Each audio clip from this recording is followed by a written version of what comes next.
পুরনো লোহার টুকরো হয়ে উঠেছে শিল্পের প্রতীক। অকেজো গাড়ির অংশ, টায়ার আর স্ক্র্যাপ মেটাল দিয়ে তৈরি হচ্ছে অবিশ্বাস্য সব শিল্পকর্ম। ইরাকের নাজাফে এই কাজটি করছেন হুসেইন দাউদ। পেশায় তিনি একজন মেকানিক। যা শুরু হয়েছিল শখ হিসেবে, আজ তা তার ব্যবসা। সৃজনশীলতা ও পরিবেশ সচেতনতার এক অনন্য মিশ্রণ এই শিল্পকর্মগুলো।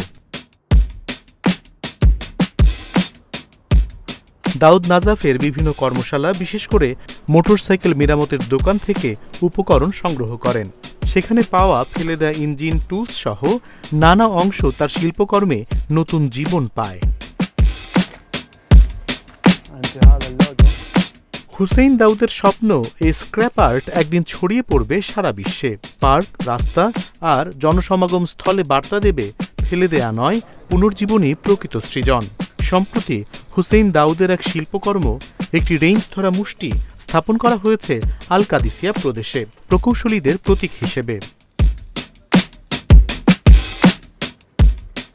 হুসেইন দাউদ দেখাচ্ছেন, শিল্প মানে শুধু সৃষ্টিই নয়, বরং পরিবেশের প্রতি দায়বদ্ধতার এক সুন্দর প্রকাশ।